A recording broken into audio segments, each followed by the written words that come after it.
Welcome back to this week at the Dirty Pocket Podcast. We are Stacey Bauman, host of Gridiron Icon Podcast, and Daniel Kelly, former New York Jets scout and writer for Sports Illustrated, as well as NFL Draft Diamonds, and a host of other literature that we owe to his excellence. How you doing, Daniel? Hey, I'm doing pretty well, Stacey. Thank you. I don't know how to even come into the show off that intro. That was pretty special. Every week I'm going to bounce something off you just new and different. We're going for shock jock status here at the Dirty Pocket, where football gets messy and we talk about it. So we're excited this week. We had a great week one. My God, did a lot of stuff happen. Here we are about to enter into week 2 of the NFL season. As it turns out, this will shock everybody. We've got a few opinions. In fact, I understand Mr. Kelly might have a few opinions on everything from rookie quarterbacks to rookie offensive linemen to former MVPs, you name it. Now, last week, we recorded this podcast in the morning. I'm on the West Coast. He is on the East Coast. So he's the guy who suffers a lot when we do this. It's later there. Last week I was drinking coffee, and tonight I'm drinking water. So I don't know what's in your drink. We had some comments on the old YouTube channel. What are you drinking tonight as we launch into the Dirty Pocket? Well, here's the thing, Stacey. I got the water going again, right? But here we go. Here we go. Right. Before I came on the show, right, I ate some of these pickles. What? Yes. I ate some of these pickles. These key are lime bread and butter pickles for those listening on audio. In Key West, Florida. Oh, these are Key the West. Best pickles I've ever had in my life. So I had a couple of these before we came on the show. So who knows what's going to come on me tonight? My God, I don't know if you can get intoxicated off Key West pickles, but I guess we're about to find out, man. I don't know what they're doing out there in Florida. You don't want to know. Out here in Oregon, it's all craft beer and some kind of plant, something by cannabis. I don't know, something that's on every street corner out here. But okay, so there you go. We are coming at you for real this week, and I'm doing water. You're doing pickles. Let's bust right into the NFL season, week 1, man. I am so thrilled football is back. And man, some surprises in week 1, some stuff that blew my mind. Watching the Cardinals go off on the Tennessee Titans was not something I fully expected. The Eagles win. I don't know if that's going to be one of the few they get this year, but that was actually a surprise. Pretty impressive victory. And then, my God, the Houston Texans beat someone. They beat your guy, Trevor Lawrence, and the Jags. I got a feeling you may have a few thoughts on that based on the rookie quarterback there in Jacksonville. But was there any big surprises for you in week 1? Well, I think you hit on them. I was really surprised by that Cardinals game with them coming out against the Tennessee Titans like that. Matter of fact, I went back and I have NFL Game Pass for those of you listening that don't have it, who love football. I suggest you get it. It's about $107 for the year. You can watch everything on demand, every game. And they also condense the games down to 35, 40-minute segments, cut all the commercials and all the fluff out. And so I went back prior to our show, Stacey, and I watched that Arizona-Tennessee game, and I was really surprised. I was surprised at a lot of things. I was surprised how well Kyler Murray looked, so number one. Slightly surprised. I was surprised by how well Arizona spread the ball around to a plethora of receivers, even some, that I really haven't paid much attention to or heard of. This guy named Christian Kirk made a huge impact for the Cardinals, I think, catching a couple touchdowns. And, of course, Deandre Hopkins, one of my favorite receivers, arguably the best receiver in the National Football League. Houston gave him away, I think, for a song and something else. I'm not quite sure. Man, that's the most shocking trade of the last 5 years. That's such a mind blower. Yeah, that was terrible. But also Jay Green, and just looking at their players, running back Chase Edmonds, The different players, they have Rondale Moore out there too. They spread the ball around a lot like the Buffalo Bills have in the past, where you never know where it's going or what's going to happen, but it's going somewhere different all the time. That was a big surprise to me. But even more surprising than the Cardinals' offense was their defense. That was quite surprising as well. They really they suffocated the Tennessee Titans offense, and that's not easy to do, especially with Derrick Henry at running back, who I consider the best running back really in the NFL. He did break some in the second half. He got going a little bit, but I was really surprised. They really suffocated the offense. They really got after Ryan Tannehill, the quarterback of the Tennessee Titans. They really shut things down. They put a lot of heat, a lot of pressure on them. Offensively, defensively, they look pretty good. There's something, though, I can't just put my finger on. I mean, we may see the Arizona Cardinals start out 7-1, 8-0, 6-2. We may see them, run. But as we say every year in the NFL, there's such a thing as peaking too early. And the Cardinals kind of have that look to them as well. What are your thoughts, Stacey? Yeah, as a guy who's totally hardcore NFC West. Oh, first I want to add, hey, NFL Game Pass, if you're listening, we want sponsorship dollars after that heavy endorsement leading into this segment. But on the Cardinals, Nice. I mean, I'm an NFC West guy. I think that the Cardinals are loaded with talent. Kyler Murray, I think what was special about that game is he was not running around all over the field. He didn't win that game with his legs. He won it with his arm. And he's such an immensely talented guy.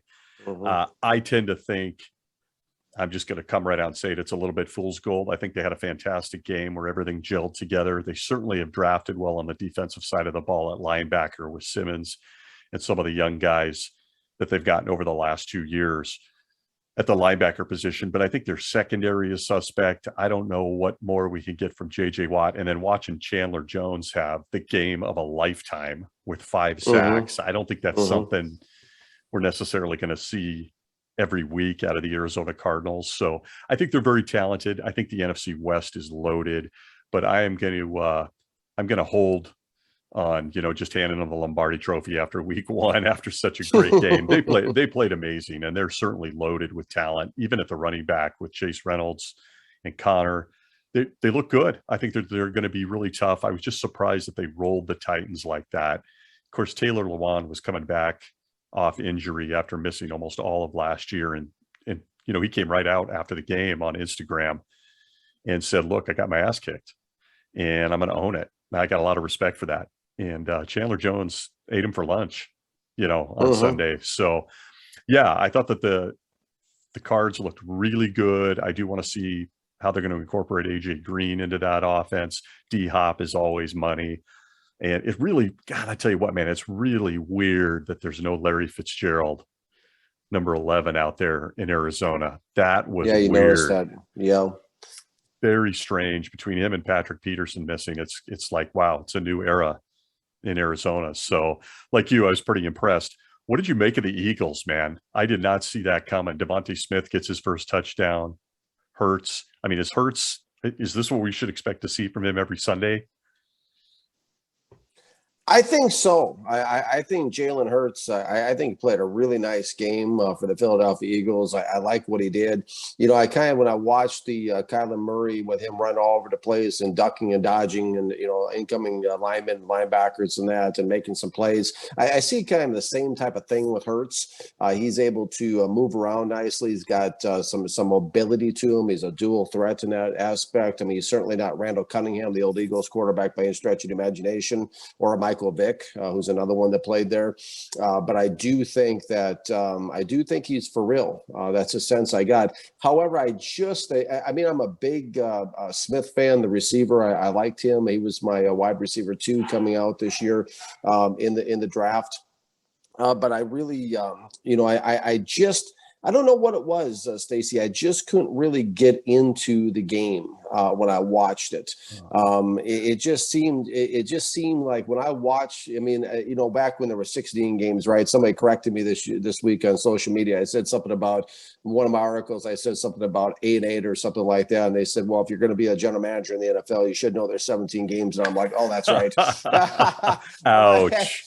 Hey, I'm human too, and I'm not afraid to admit it. But they really struck me. Philadelphia really struck me as a 500 football team. I think we're going to see them at the I'll correct myself. The 7-10 mark, maybe the 10-7 mark. They're going to fluctuate somewhere in that ballpark. I think is where we're going to see the Philadelphia Eagles land this year. They chip away at you. They do some things well, but they do nothing spectacular. Their defense looks solid, not great, just kind of like an average middle, probably a team that's going to be drafting 15, 16 next year was my assessment of Philadelphia Eagles. The Atlanta Falcons look lethargic. That was a different story. I'm Matt Ryan. I've never been a Matt Ryan fan my entire life. And I think the Falcons made a really big mistake by not getting the ball into number 8's hands more, which is, of course, Kyle Pitts, the outstanding spectacular tight end who I think has all the makings of becoming the most spectacular tight end in the National Football League, who's a rookie this year. Still strange seeing the tight end wear number 8. I mean, I was like, is that oversized kicker? Is that who is that? And so I'm still getting used to that. But with all these jersey number changes this year, but they really had to get Kyle Pitts more involved. They failed to do so, and I think the Falcons are in for a really long season. They'll be lucky to win probably 3-4 games, in my opinion. Yeah, such a weird club to me. I mean, I called this on Gridiron Icon, the other podcast for myself, that I really don't get what the Falcons are doing. I don't get trading Julio Jones, but keeping Matt Ryan. I mean, I'm not going to go down that rabbit hole, but I think the coolest thing in that game Sunday was seeing Devonte Smith catch his first NFL touchdown in the exact same spot he caught the pass from Tua to win the national championship in that stadium. Well, I'll tell you what, I can't take credit for that. Somebody else pointed it out, and I just thought that is killer. I mean, literally almost the same exact pattern. He catches it in almost the exact same spot. Pretty cool, pretty special little tidbit, folks, for down the road when your Aaron Rodgers is hosting Jeopardy and you got to ask, you get a question on that baby. Devonte Smith catches his first touchdown where he caught the biggest touchdown of his life when he was at Alabama. So that was pretty neat. So, okay. Let's move on to what was easily the most watched game of the week, Texas versus Jacksonville. But hey, man, look, Tyrod Taylor came to play. I called it. Yes, we talked about it last week. He's going to play without any fear. He's got nothing to lose. Love what those guys do. I love Brandon Cooks. I think he's a great guy who's bounced around on some teams, had some strange stops in his career. But what did you see at a Trevor Lawrence, man? What did you see out of Trevor Lawrence in his pro debut? A lot to be concerned about, just building on what I've seen in Trevor Lawrence all along. I mean, this is the guy I put a 90% bust rate on before the draft. Couldn't get into his film at Clemson. Couldn't get into his Sports Illustrated when he said, "I really don't give a damn if I win or lose." And everyone all around him confirmed that. His dad, his high school coach, his wife. I mean, he wasn't even on my draft board. I mean, granted, yes, the guy's got the big size. He's got the I saw that face. Whoa, not even on the draft board. Not even on the draft board. I saved myself some paper on that one from putting him up on the wall. Wow. Absolutely wouldn't touch him with a 10-foot pole if I was pulling the trigger for an NFL team. He's got the size. He's got the big arm. And as I said in my article this week for Draft Diamonds, he's got a cannon, but it's a loose cannon. And what I mean by that is he just can't seem to put it all together. And it's strange because when I watch the game, Stacey, there's some throws. There are some nice throws. I keep it balanced. I keep it real. I'm not trying to get Trevor Lawrence to fit into my narrative. I'm trying to fit, I'm just trying to see what he's doing and write it down on paper. And so when I see Trevor Lawrence throw the ball, there are some really nice passes when he zips it in there in between double and triple coverage. He laces it in there pretty nicely. But there's other times where he just doesn't seem to really and and I woke up in the middle of the night after the game. I'm like, what is it about this guy? I mean, he keeps me up at night, Stacy. I said, what is it about this guy? And I finally put my finger on it. He lacks rhythm and tempo as a leader. And it's like a drummer leading in a band that's always off, maybe a beat here and there, and the song kind of drifts south because of it. Because when I'm watching Trevor Lawrence play, there's a few throws that are really nice. Then there's what I call a brain fart, for lack of a better way of putting it. Like, for example, when he throws one of the interceptions, he's locking in the entire time. He's looking at the left sideline. There's double bracket coverage on the left side. He just guns it in there and gets picked off. The guy jumps right in front of him.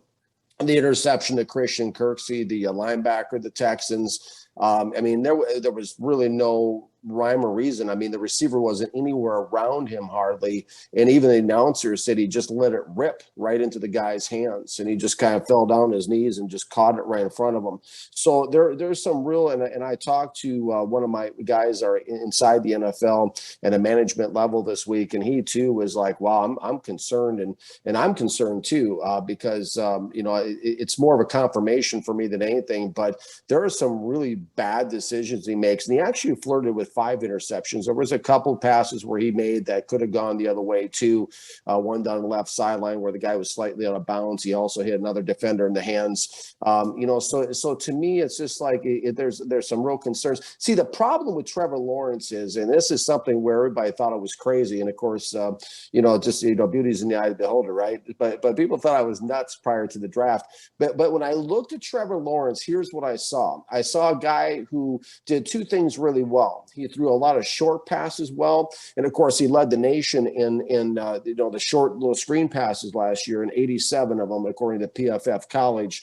And also, he threw the ball pretty well long, deep, with the big arm. But the one thing Trevor Lawrence really struggled, and I pointed this out when I was on Fox Sports with Jason McIntyre, was that the intermediate part of the field was a real problem. And what I mean by that is that he could only throw the ball, it seems, on film when either the receiver was open or after he had made his break to get open. You cannot do that in the NFL. You have to throw the ball before the receiver breaks with these kind of speed and kind of athleticism that these defensive backs have. It's called a timing route. So when I look at Trevor Lawrence, he struggled doing that quite a bit. He'd had 0 experience really doing it at Clemson. He was a big fish in a very small pond. And so when I watched him on Sunday against the Texans, he had a lot of problems in intermediate zones and intermediate passing, part of the field. And that's where his interceptions came. And he seemed very uncomfortable. And I think this is something that's going to continuously expose him and continuously be a problem. And, throwing 2, 3, 4, 5 picks a game is not going to be a recipe for success in Jacksonville. Yeah, I can't argue with that. I mean, I'm far from, and we're going to disagree a lot. That's why we're here, and it's fun. But he'd be on my draft board. He would not be number 1. I'm very open about that. Like he went this year. I mean, everybody, the last 2 years. Let me have some more pickles here. Have another pickle, man, while I talk. Yeah, listen, everybody was tanking for Trevor. I didn't see it. I still don't see it. I saw exactly what you saw, which was a guy that's perfectly fine when he's got a wide open receiver running a drag or is just blatantly wide open, but throwing into windows and into a spot and anticipating it's not there yet. It just isn't there. So it's going to be interesting to see how he develops. I'm, of course, really, really skeptical on the Urban Meyer situation and how long he lasts in the NFL. I just don't see him as an NFL coach. He recommitted today. Of course, the rumors swirling that he's going to go after the USC job now that Clay Helton got fired. Claims he's not. I don't buy it either. That would be a real ding to his reputation if he were to do something like that. But I'm not sure he's the guy either to develop Trevor Lawrence. So stay tuned, folks. I mean, we're on Trevor Lawrence watch. We're going to be talking a lot about him as he develops in year 1. He is a bust. Man, you heard it here first from the former scout, man. He's you're holding on to that bust status. I'm going to give him a little more time. I'm going to give him a little more time. I doubt seriously that he's a guy that I'm ever going to see as deserving of where he got drafted. I just think that there were guys I would have taken Justin Fields. Absolutely. I just think there's other guys. So along those lines, it's a nice segue into the fact that, hey, Trey Lance and Justin Fields got some limited time this weekend. What did you make of the, what was it, 4 or 5 plays between them that they actually got into the games? I mean, you can see what Shanahan's doing. That's become up. You can actually see what Nagy's doing with Fields. You can. I mean, the Trey Lance thing, I mean, he's another guy that's a bust in my mind. This is somebody who, I think that, it's well documented on Draft Diamonds what I thought of him coming out. He's somebody that San Francisco really reached for, somebody who I charted all 100 plays in his preseason, and some real glaring problems stand out with Trey Lance. The problems are that he has a really hard time converting third downs. I think he was 30% conversion of third downs in the preseason. He has even a harder time completing, like we talked about Trevor Lawrence, with intermediate passes. He was 16% completion rate at intermediate part of the field. And he makes a plethora of mistakes, and he gets worse as the downs go on. First down, he's his best. He'll take his most chances. He's most confident in the first down.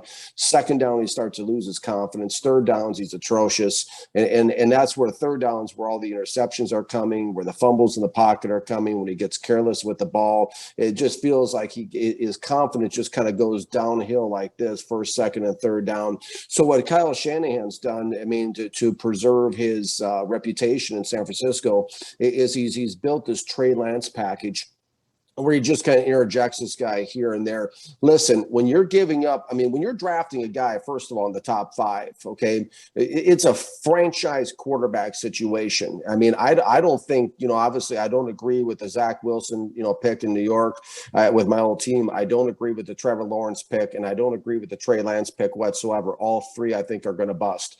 But the thing of it is, when you draft a guy in the top 5, I mean, look at New York. They made the commitment. They got rid of Sam Darnold.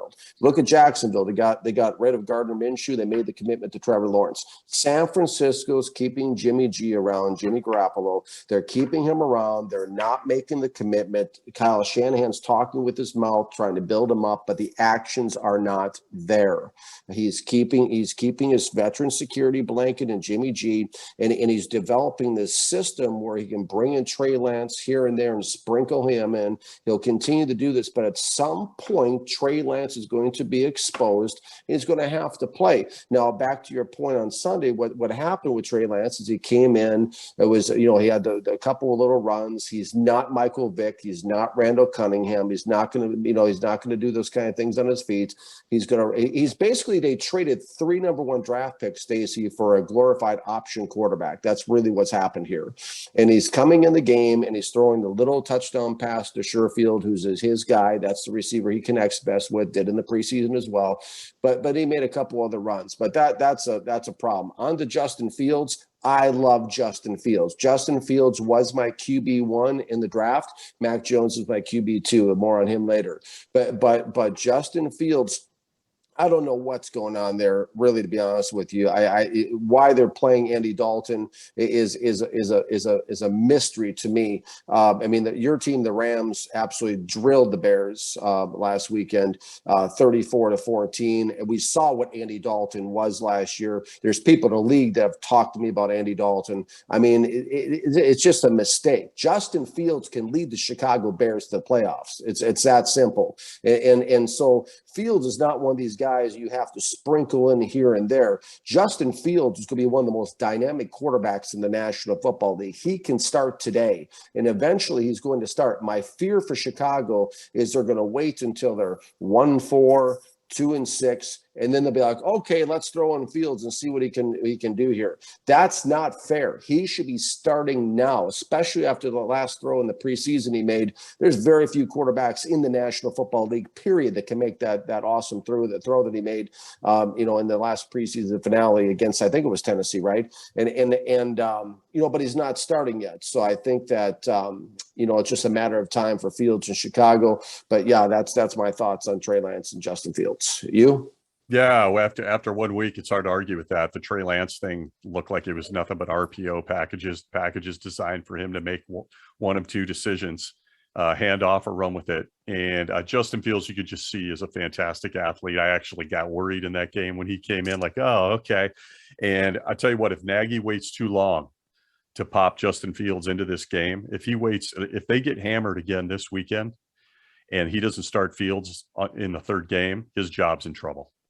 And yeah, he'll get fired. Yeah, he'll get canned. There's just no way that he should be sitting on the sideline. He's a superior athlete. You can see it in the games. Teams are worried about him. They're concerned. So we'll move on from there. But I thought it was interesting that both of these coaches kind of gave fans like a little teaser of what they might be in store for with these guys. I didn't see much with Trey Lance. In fact, there was one where he made the wrong decision and just got buried for a loss. And of course, Justin Fields scored his first touchdown. He does that.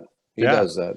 Yeah. That's Trey Lance. You know, I'm a little more different than you. We all know that everybody's out for your scalp half the time with these bus labels. You know, I'll give them a little bit more time, but I got to tell you, Justin Fields better be in that game real soon. Okay, enough of the guys in the pocket. We live in the pocket. They live in the pocket. Everybody wants to talk quarterbacks. I want to shift to something more important because, hey, folks, this is another guy that you have blatantly on NFL Draft Diamonds called a bust, Penney Sewell. And I mean to tell you, man, 2 to 3 days before that game in Detroit, they shifted him back to his natural college position of left tackle. And he looked good, man. He looked good. He didn't look amazing. Don't fit him for a gold jacket, but he looked good. And I was most impressed with Nick Bosa's comments after the game that he took the time to go up to him and say, I've been watching film on you all week, and you would look lost at the right tackle position. At this position, you look good. Nick Bosa came out and gave him a heavy endorsement that he's going to be a great left tackle. What say you, man? You had this guy as an absolute bust, slow-footed and not made for the edge. What did you think of after one game? Now let's be honest. It's one game, folks. Okay, what did you make of the way Penney Sewell played? Well, here's the thing. Especially, it's very easy to, make offensive linemen sound good because nobody's really, 99.5% of fans aren't going to go back and watch a game just to see how the left tackle played. But I did. I did prior to our show today. Are we freaks? I guess we're freaks, man. Well, we are.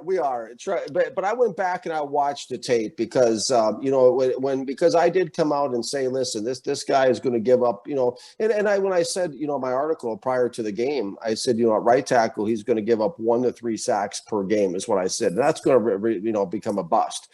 So I'm not saying the guy looks like Charlie Brown out there with two left feet at a tackle. But here's the thing I saw with Penney Sewell. When I went back and I watched the 49ers game, there was a lot of good plays. I'll give him that. Run plays and pass plays. But here's the problem.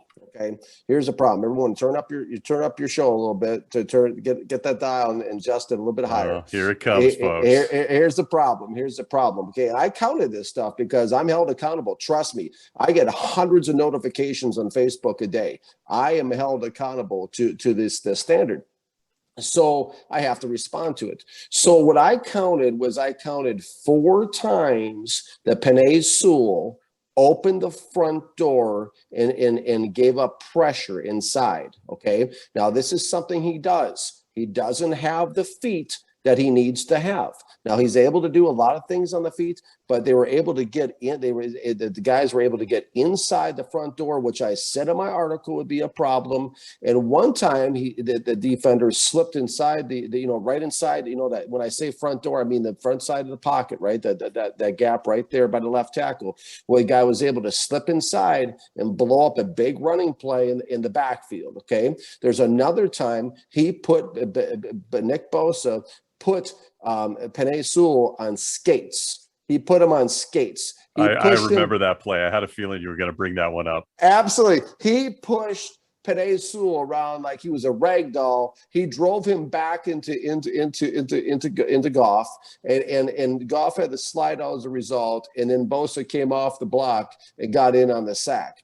And so there's some real, there's 4, 5, 6, 7 plays there where he gave up inside pressure or he got bull rushed on the one. So was it perfect? No. Was it good?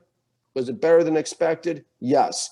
The thing that stood out the most to me about Penney Sewell is when he was in college at Oregon and also in the preseason, he seemed a lot more lackadaisical, if you will. He seemed a lot. He looked like a different player on Sunday. That's a concern to me. It's almost like he knew everybody was watching him, so he really turned it on.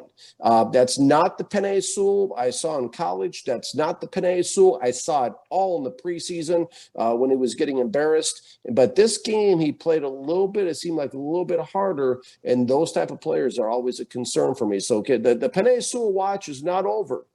And you know what the difference, Stacey, the difference between a pressure and a hurry and a sack? It's about one Mississippi. Like it's that fast. So the difference between a pressure and a sack. So if he continues to open up the premier pass rushers in the National Football League come off that side. So if he continues to give up pressure in the inside, those pressures and hurries are going to get Jared Goff hit really hard in the mouth. Yeah, that's going to be a problem. Goff, like most guys that are built like him, I mean, even the greats like Manning, Brady, they don't like getting hit. They don't like pressure up the center of the pocket. They just don't like it. Right, and just right inside. Right, the A gap, B gap. Here we come. I was just really overall I'm cutting him some slack. I think he's going to be better than you do. I love that they shifted him back to the left side as a rookie. I was just impressed that he was able to hold his own against Nick Bosa. And I was really impressed, to be honest with you, with the whole Lions offensive line. I know you cover them for Sports Illustrated. Frank Ragnow, I think, is a stud at center. But to be able to handle Armstead, Bosa, Javon Kinlaw, and handle those guys the way they did, and then that linebacking core with Fred Warner, who was coming on the blitz several times. I thought the Lions showed us a little something, even in a loss. Yeah, they did. And I had to jump you on Sewell because I know that you're. That's okay. No, that's what we're all about, man. This is the dirty pocket. Things get messy, and we're gonna shake it up. I'm used to it. It's a long season, I tell you that much. But no, I appreciate you holding me accountable for sure. No, I just want to get your opinion. I after I saw the game, I immediately thought of my partner in crime and thought, I wonder if he is enjoying Sewell, number 68 over there. Because I'm watching him. You and thousands of other people. I'm sure you were getting buried. Whenever some of these players play, trust me, I'm in everybody in the back of their head, right back here. They're thinking about what I've had to say. Okay, so I'm going to hit you with another one. And I got no defense for this guy, and I've been pretty open, and I'm a fan. What in the hell was going on with Aaron Rodgers on Sunday? I know your feelings. Just hit us. We've all seen the articles you get killed for out of Wisconsin, I'm sure. Man, did he look bad. The Packers look like a really uninterested, out of shape football team on Sunday. They did. And yes, on NFL Draft Diamonds, I was saying back in May, cut them, run them out of the building, put them on some reserve list, get rid of them, trade them, do whatever you can to run them out of the Packers. Because here's the thing, Stacey. Ever since he walked off the field in the NFC Championship game when he lost at home against the Buccaneers, which is another show by itself. If you lose at Lambeau Field against Tampa Bay in January, there's something wrong. Such an ugly loss, man. That play before halftime. That play before halftime put Brady in the Super Bowl. Yeah, it was. Come on, Kevin King. God, it was something. But here's the thing: when he walked off the field and he made those comments, basically that said, I don't know if I'll be back. I don't know if other people will be back. At that moment, he undermined the stability of the organization. And as aspiring general manager, I would have cut him. I would have walked down the locker room and said, "You're gone right now," because that was an undermining statement to the organization that ended up playing out the entire offseason. He discouraged free agents. This is documented if you go on Google. He discouraged free agents from signing in Green Bay. He basically tried to get the general manager Brian Gutekunst fired. He tried to do that. He's tried to play armchair quarterback and lobby for players to get them back on the team, which is why Randall Cobb is on the team now. Even Gutekunst came on a press conference and said, "Well, probably if it hadn't been for Aaron, we probably wouldn't have him on the team."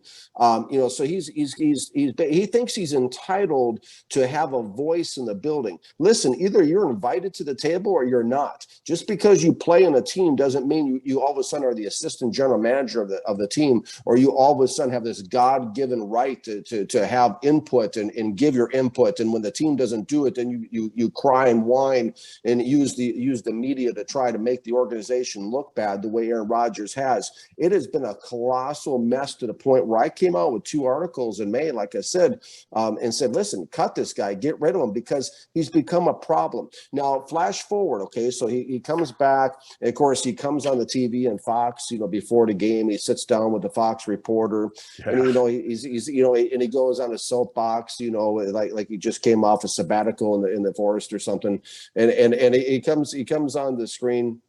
And he says, and I tag him, by the way, with all my articles. So I want to make sure him and all the Packers organization, everybody knows how I feel about this stuff. I mean, he better get on his knees every night and thank God that Brian Gutekunst is the general manager, because I would have cut him, embarrassed him. I even said in one of my articles, they should ban him from the Pro Football Hall of Fame for his conduct. Absolutely. Man, you are going to get crucified for this stuff. Oh, he's the MVP. Hey, you know what? He's an embarrassment the way he's acted this offseason. And what was even more embarrassing was how he followed it up on the football field on Sunday. Yeah. They came out after he said, listen, I have nothing left to prove, guys. He just pompously sat there. I'm just about enjoying my life and everything. Well, then quit, retire. You have what over $100 million? Do us all a favor and give the ball to Jordan Love, because he's not doing the team any favors. And when I watched the game and I saw the score 38-3, and then I saw the conspiracy theories online, they were floating around Twitter saying, well, maybe this was his way of getting the organization back. And I was like, boy, oh boy, I can't wait to turn on this tape, because if I see any hint of him throwing the game, he's going to wish he never even owned a computer to read the article I was going to write. Right? I mean, it would have made the other two look like the game of a gumball machine. I mean, I would have gone off on him. But when I watched the game, Stacey, here's what I saw. Interesting enough, he went through the motions, but he looked crisp and decisive the way he was doing it, and his throws didn't look all that bad, to be honest with you guys. The problem was his heart was just not in it anymore. Something had changed. And like I said in an article a couple of days ago on Draft Diamonds, is that it's almost like an old family recipe that somebody rewrites, and somehow, some way they make a mistake and write in an extra tablespoon of salt or something. And everybody at the table eats the meal and they're like, geez, that tastes a little bit more salty than normal. Everyone's polite about it, but it just doesn't taste the same. Chemistry is a huge part of building a team in the NFL. I learned this from watching Bobby Beathard grow up, the Hall of Fame general manager who built the Washington Redskins throughout the 80s. Chemistry is a big deal. And when I watch Aaron Rodgers, there's too much water underneath the bridge at this point, as my grandmother would say. The chemistry is changed in the team. He has changed. Things have changed. The dynamics have changed. And as a matter of fact, I wrote for Sports Illustrated, it's coming out tomorrow morning, that I picked Detroit to pull the upset on Monday night. Oh, man. Well, I got to tell you, I'd love to see that. I'm rooting for the Lions, man. I like their heart. Look, I can't disagree with you. Aaron Rodgers, I think where you and I come together on this thing, I would not cut him. In the worst case scenario, I would have looked at maybe trading him to get something for him. But of course, he would have tried to control where and how and who he went to as well. So that would have been messy. That's how much control he would have if I was a GM. Yeah, I believe you.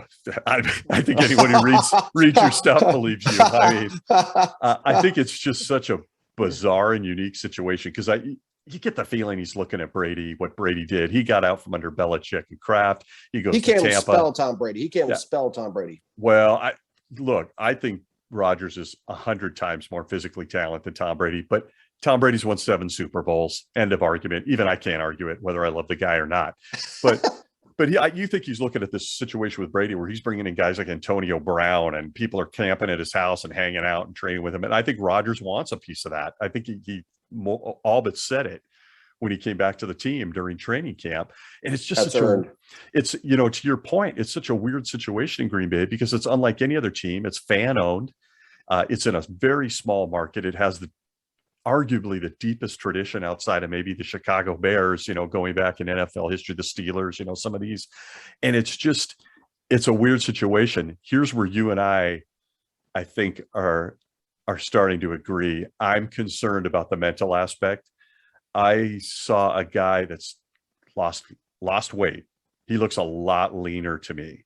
You can still see the physical talent, but you had an article on, I believe it was NFL Draft Diamonds a few weeks back about it's all in the eyes. And I saw a guy whose eyes look like, man, I feel like maybe I'd rather be in Hawaii with my fiance right now. So and he played, it showed because here's the interesting thing. Okay. And I've seen videos on Twitter. Okay. I've seen, and you probably, maybe fans have too, where Aaron Rodgers is able to throw a football from about 40, 50, 60 yards away into a garbage can. I've seen it. He's done it multiple times. He's incredible. That's not what we saw Sunday. Those deep passes, he couldn't hit those. He couldn't hit the broadside of a barn. And the only part of the conspiracy that maybe I buy into is that Marquise, Valdez, Scantling, and him there was no synergy at all. And I hope that he wasn't trying to make him look bad so he can get Cobb on the field. I hope that's not what that was. But we'll find out this week because I know he'd rather have Cobb to throw to, along with Adams and Allen Lazard. So I don't know what's happening there, but you make a good point, Stacey. It's not on the ice. He has dropped a little weight, it looks like, and it was just like it just felt like it was like watching Aaron Rodgers, but it wasn't Aaron Rodgers. It was like something has dramatically changed, and this is not going to get better. This is going to get worse. And I think the Green Bay fans on Monday nights are going to keep him on a very short leash after last week, after the combative offseason with management. If he comes out and stinks early, I think the Lambeau Bluebirds may drive him back to the bench on a much more permanent basis. God, that would be absolutely nuts to see. I just do tend to agree with you. The thing that crept into my mind watching him, because I'm a big Aaron Rodgers fan, I think he is incredible. I always have been too. Yeah, he's so gifted. I mean, that's incredible. What's so strange about this. He's always done well. That happens to everybody. Us as guys, as we get older, we change. We have new interests, and he seems like a guy who might have a few more distractions, whether it's a game show or a brand new beautiful fiance, or he's a very cerebral guy. He's highly intelligent. Yes, he's cocky and arrogant. I kind of like that edge about him, but I'm not freaking out about it. I don't think Packers fans should, but if we get 3-4 games into this, to your point, and he's still playing like this, it's time to be worried, because there is a lot of water under the bridge when you make a public press conference like the one he gave when he came back to the team, and he was just it was scorched earth, man. So this is going to be an interesting thing to watch. It's one of the biggest storylines of the year. I mean, folks, this is still the reigning NFL MVP who really laid an egg on Sunday. The whole team did. And sorry, folks, he's got talent. Devonte Adams is sick. Aaron Jones is a great running back. The offensive line's a little beat up. Balaga's out and whatnot, but this is going to be interesting, man. So we're going to take a peek, as we move out of what happened last week and start moving into what we're going to see in a couple of games this week. We don't ever have time to look at every single game, but we got an early zinger from you. You think the Lions are going to upset the Packers? I do. 21-17 is the score I'm going to go with. I just like the direction the Lions are trending. Let's face it. I think every Detroit Lions fan on the face of the planet said, here we go again, when the score was 38-10 with 7 minutes to go in the third quarter of the 49ers game.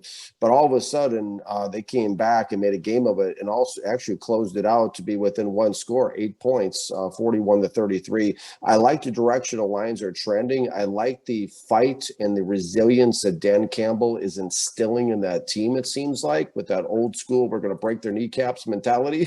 I like that. And I do not like at all the direction that Aaron Rodgers, as we talked about, has consistently been trending and what we saw in the field on Sunday. I think it's imperative Rodgers comes on, performs early, and I don't think the Lions are really going to miss not having Jeff Okudah in there. I like the younger corners they have, and I think along with Monty Aurier on the other side. I think the Detroit secondary matches up well against the Packers. And I think that here's the key player of the game. Remember this name, fans. Jamal Williams, the running back for the Detroit Lions, former Packer.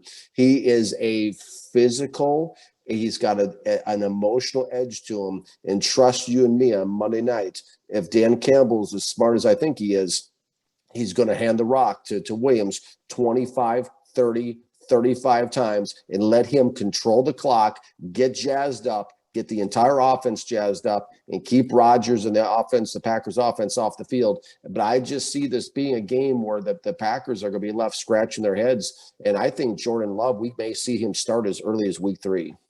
Wow. Okay. Well, I'm rooting for the Lions. I'll tell you what, I've watched the Lions for years. I'm watching them more now because I'm a big Jared Goff fan, and I don't care who hates that. And I absolutely, the narrative around Jared Goff is one of the weirdest things I've ever seen. He's not Peyton Manning, but God, the narrative is so dumb. Guy's been to a Super Bowl, Pro Bowler, great person. But aside from that, man, I've never seen the Lions fight like that before. Not since the days of Barry Sanders, Billy Sims. And they did not. Now, look, the Niners made some stupid mistakes. God, sometimes I look at Kyle Shanahan and go, what? But the Lions in the past would have rolled over. They would have rolled over, man. They were in that game till the last play. And I tip my hat to Dan Campbell. I am terrified of that defense. So I'm going to be watching your take on the secondary. I agree on Jamal Adams on my fantasy team, by the way. I think, and Dan Campbell comes around and says, I can't have Jared throwing the ball 52 times like you did on Sunday. Yeah. No one's going to do well at that. So I think you're right, man. I think Jamal Adams, and with a little bit of DeAndre Swift, a little bit of Goff to Hawkinson, is going to be the whole offense on Monday night. I love that. Good prediction. Okay, a couple of other ones quickly that we've got our eyes on, and I think this one's fun. New England at the New York Jets. What say you, my man? Mac Jones versus Zach Wilson. Don't go down the Zach Wilson rabbit hole. We know he did not want him to get chosen at number 2. No, I said the Jets should trade him this week. Trade him or sit him because absolutely. You know what? I'm glad we're on video because your facial expressions. I'm real. It's great. It's great. No, this is the dirty pocket, man. It's messy. Hey, I'm always coming off the edge. Always, I'm during that pocket up. And the reason I say that, and this is going to surprise some people, but the reason why I say they should sit Zach Wilson or trade him, I'm not a big Zach Wilson fan to begin with. I that's well documented. I didn't give him a bust grade or a UFA grade the way I gave to Trey Lance. I gave him a 3rd round grade. I actually sent messages to Mr. Woody Johnson before the draft even said, please don't draft him. Don't do this. It's not, they did it anyways. But here's the thing about why I felt like they should sit or trade Zach Wilson is because of the fact that he was sacked 6 times. And I'm not talking about just knocked to the ground a little bit. I'm talking about in your face, punch you in the mouth hits to a point where they body slammed him into the ground. I tracked them with chicken scratches. I watched the game, Stacy. There was 9 other times where he threw up his back foot as he was going down or getting hit. That game could have turned into, now Zach Wilson had a little bit more athleticism and mobility. If he hadn't had that, we could have been looking at a 15 sack game potentially, which is what I said in the article. How many games do you think that he's going to last?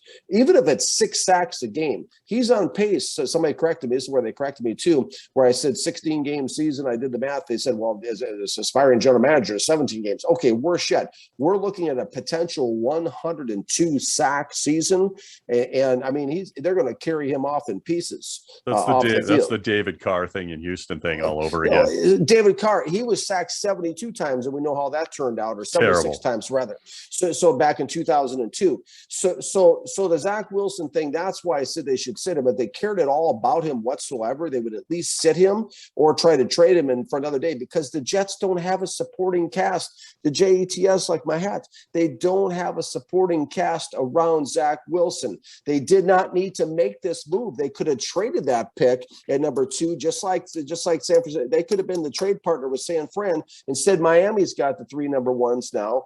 And they could have made that deal. Then the Jets could have taken Kyle Pitts. They could have kept Darnold. Darnold had a nice game, if we're all paying attention, on Sunday. They could have had Darnold. They could have had Pitts. They could still had some more picks. It's just this whole situation's been so badly handled and badly mismanaged. And so now the Jets are stuck with Zach Wilson, and they're stuck with having really no offensive line, which is obvious on Sunday, and they're stuck with having really no running back. To speak of. I said either that or they should trade right now, hit the game show buzzer for a franchise back, maybe bring over Barkley or do something, get somebody in there to take some of the pressure off him, because if you leave things the way they are, they're going to play New England, like you mentioned this week, Stacey, and you don't think Bill Belichick watched that tape and realizes you bring 8 in the box and you blitz him on every single play and see what he has for an answer? Not only that, but Zach Wilson has not shown in the preseason or the regular season that he can make big plays. I think he tried to make like 4 or 5 deep passes, all incomplete Sunday. He's much better in the short range, which he's even inconsistent a little bit there, and also the intermediate range. He made some nice passes there.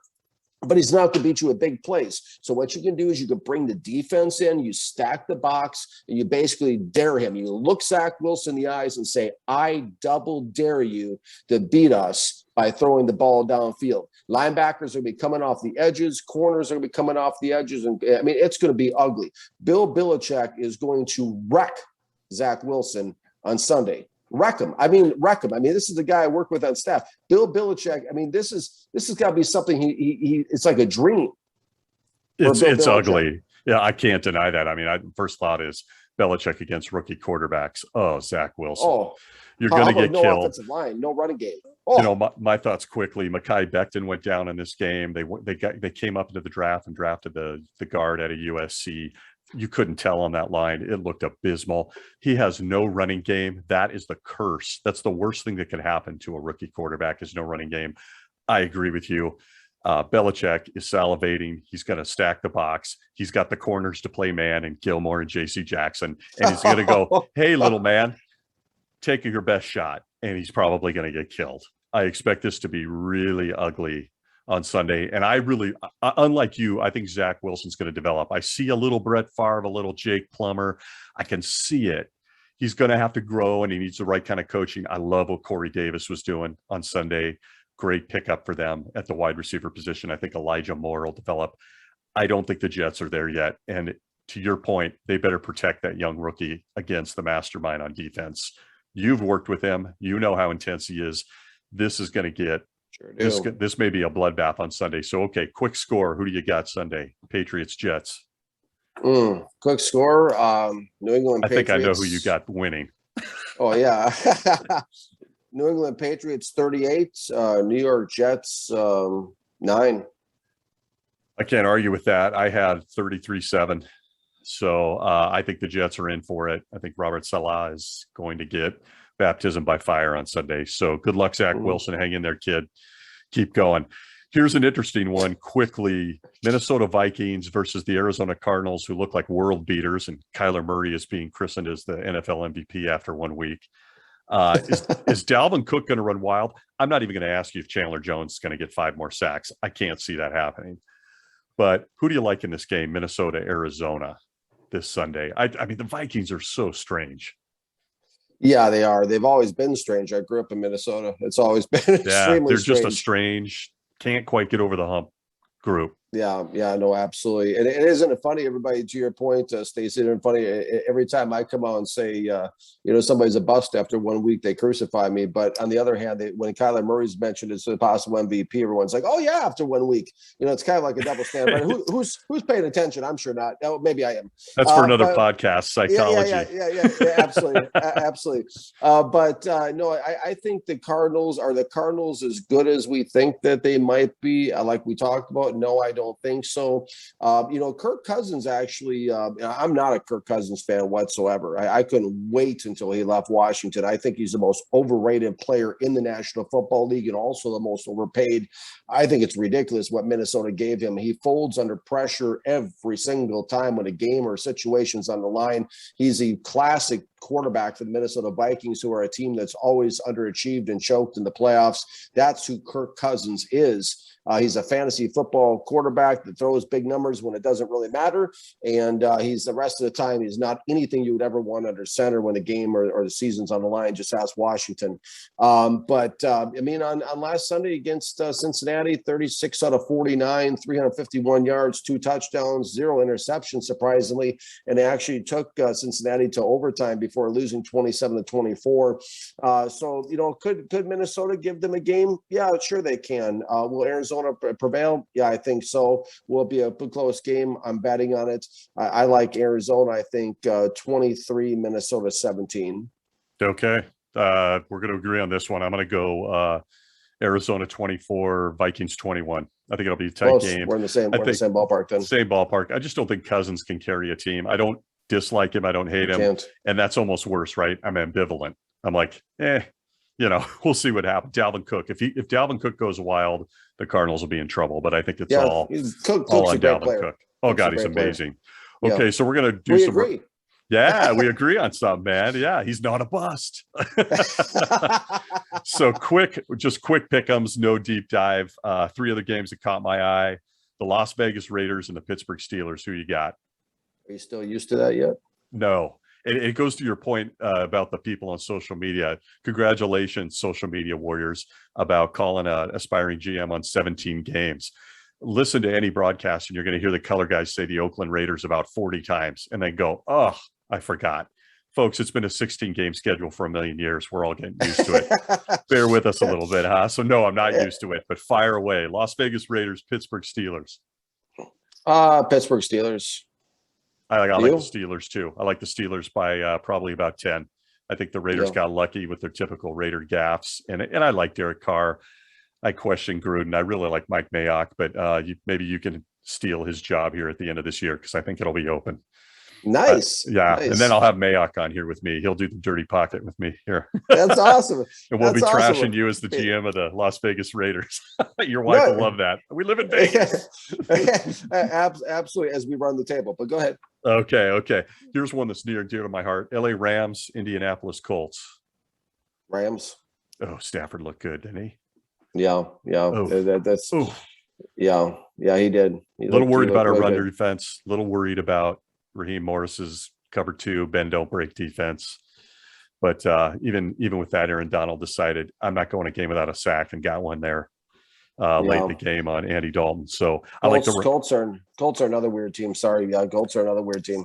They're like the Minnesota Vikings of the AFC. They're just very strange. You see the talent, you see players at key positions, and then you go, why do they just kind of hover barely above 500 every year and just they're kind of vanilla, But I like the Rams in this game too. But here's a big one, and I'm curious to get your thoughts, and we'll wind it up with this: Kansas City versus Baltimore.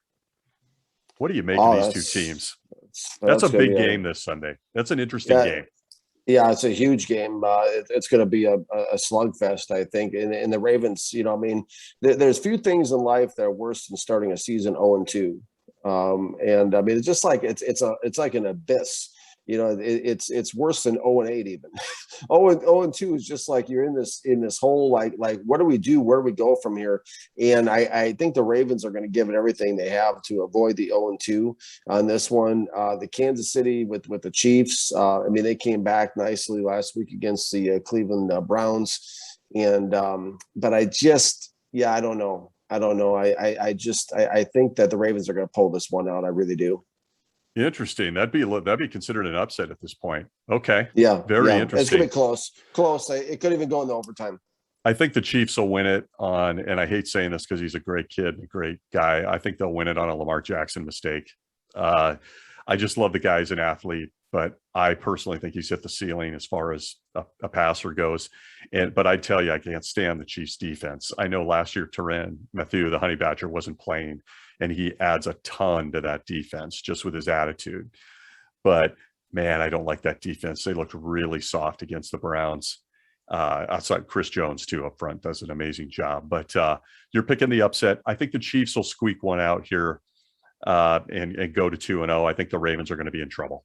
I think the two teams that are going to surprise people that go 0-2 fast, we've talked about here tonight, the Ravens, and I think the Chicago Bears are going to go 0-2, and Matt Nagy's going to have a business decision to make about his career. It's really true. Well, hey, man, this is great. There's our rapid fire picks this week on the Dirty Pocket, along with a deep dive on some of what we saw in week 1. We will be back next week to talk about week 2 with the scout, Daniel Kelly.